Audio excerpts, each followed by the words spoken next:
স্পেনের গৃহযুদ্ধকে কেন্দ্র করে ফ্যাসিবাদী বনাম বিরোধী আদর্শের সংঘাত। দ্বিতীয় বিশ্বযুদ্ধের আগে স্প্যানিশ গৃহযুদ্ধ ছিল বিশ্ব রাজনীতিতে আলোড়ন সৃষ্টিকারী ঘটনাগুলির মধ্যে অন্যতম একটি ঘটনা। ঊনবিংশ শতাব্দীর শেষ ভাগে স্পেনে প্রতিষ্ঠিত ছিল নিয়মতান্ত্রিক রাজতন্ত্র। তাহলে সময়টা দেখে নাও যে ঊনবিংশ শতাব্দীর শেষ ভাগে স্পেনে যেটি প্রতিষ্ঠিত ছিল সেটি হলো একটি নিয়মতান্ত্রিক রাজতন্ত্র।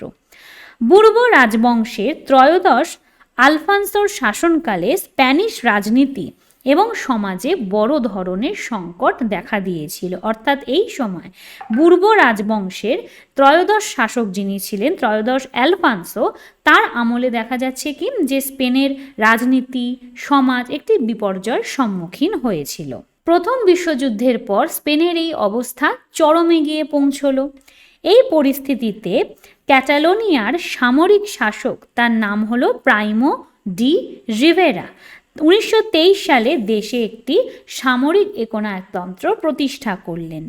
তবে 1930 সালে তাঁর স্বৈর শাসনে দেশব্যাপী বিক্ষোভ শুরু হয়। তখন তাকে অবসর নিতে বাধ্য করা হয়। তারপর 1931 সালে, অর্থাৎ যখন দেখা যাচ্ছে যে প্রাইমো ডি রিভেরা তার যখন জনপ্রিয়তা থাকলো না বা তার অত্যাচার মানুষকে রীতিমতন বিরক্ত করে দিল, তখন তার বদলে 1931 সালে যিনি ক্ষমতায় এলেন স্পেনে, তার নাম কি? তার নাম হলো আলকালা জামোরা।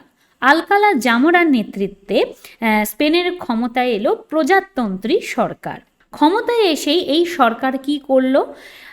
শিল্প সংগঠনগুলি রাষ্ট্রায়ত্তকরণ করলো, চার্চের সম্পত্তি বাজেয়াপ্ত করে কৃষকদের মধ্যে তা বিতরণ করলো, অর্থাৎ বিভিন্ন সংস্কারমূলক কাজ করলো, যার ফলে জনগণের মধ্যে কিন্তু এই দল বেশ পপুলারিটি পেল। কিন্তু জনগণের মধ্যে পপুলারিটি পেলে কি হবে? যারা পুঁজিপতি শ্রেণীর মানুষ, জমির মালিক যারা রয়েছে বা ক্যাথলিকরা, তারা কিন্তু এই সরকারের বিরোধিতা করেছিল। অর্থাৎ কিছু মানুষ এই সরকারকে সমর্থন করলেও অপরাপর কিছু গোষ্ঠী, যেমন জমির মালিক বা জমিদার, শিল্পপতি, ব্যাংকার বা ক্যাথলিক, তারা কিন্তু এই সরকারের বিরোধিতা করতে শুরু করলো। ফলস্বরূপ জামোরা পুনরায় নির্বাচনে প্রতিদ্বন্দ্বিতা করবার ইচ্ছা প্রকাশ করলেন।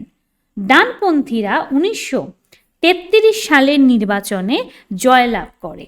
তবে প্রশাসকদের প্রতিক্রিয়াশীল শাসনের ফলে সারা দেশে বিদ্রোহ শুরু হয়।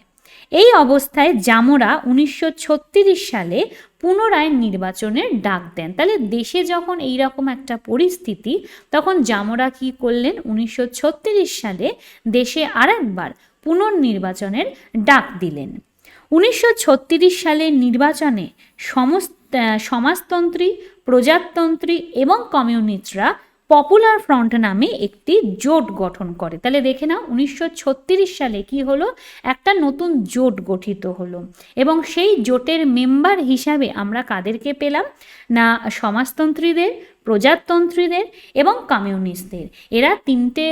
এরা মিলে যে গোষ্ঠীটা গঠন করলো সেটাই পপুলার ফ্রন্ট নামে পরিচিত।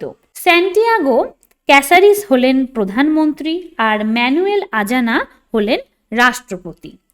কিন্তু ডানপন্থীরা এই প্রশাসনের ক্রমাগত বিরোধিতা করতে থাকলেন। তার ফলে সরকার দেশদ্রোহিতার ভিত্তিতে অনেক সামরিক কর্মকর্তাকে পদত্যাগ করতে এবং অবসর নিতে বাধ্য করেন। ফলস্বরূপ জেনারেল স্যানজুরাজুর নেতৃত্বে বিদ্রোহ শুরু হয় এবং তিনি যখন দুর্ঘটনায় নিহত হচ্ছেন, তখন জেনারেল ফ্রাঙ্কো বিদ্রোহের নেতৃত্ব দেন।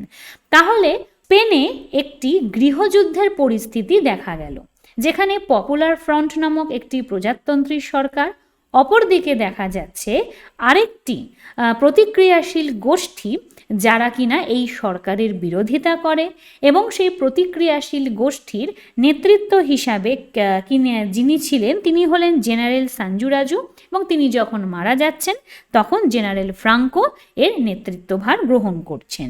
বিদ্রোহ দেশ জুড়ে প্রসারিত হওয়ার সাথে সাথে স্পেনীয়রা দুভাগে বিভক্ত হয়ে পড়ে।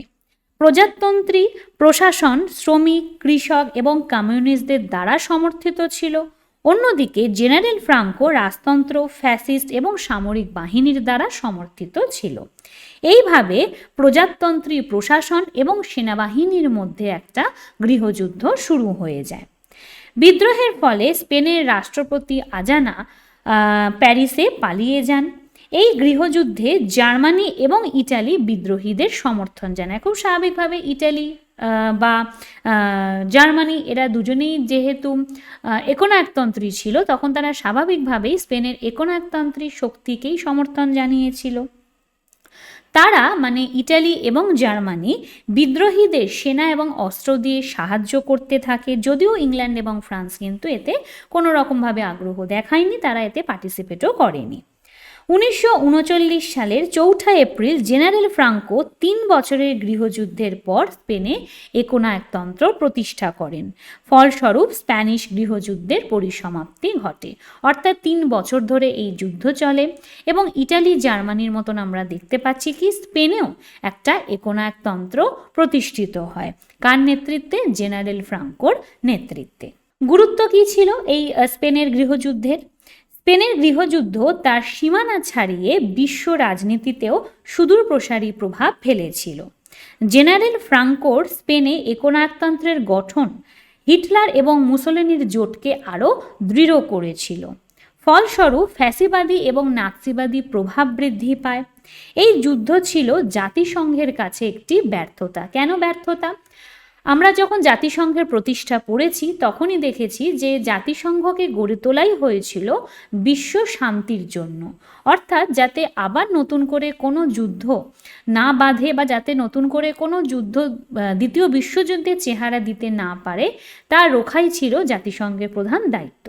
কিন্তু দেখা গেল কি জাতিসংঘ কার্যত তার এই দায়িত্ব পালনে ব্যর্থ হলো এবং জাতিসংঘ প্রতিষ্ঠার মাত্র 20 বছরের মধ্যেই কিন্তু সমগ্র ইউরোপ আরেকটি ভয়ঙ্কর যুদ্ধে জড়িয়ে পড়ে, যা দ্বিতীয় বিশ্বযুদ্ধ নামে পরিচিত ছিল। আমরা প্রসঙ্গত বলা যেতে পারে যে এই যে স্পেনের গৃহযুদ্ধের ঘটনা, সেটিকে দ্বিতীয় বিশ্বযুদ্ধের মহড়া বলেও কিন্তু অনেকে উল্লেখ করেছেন।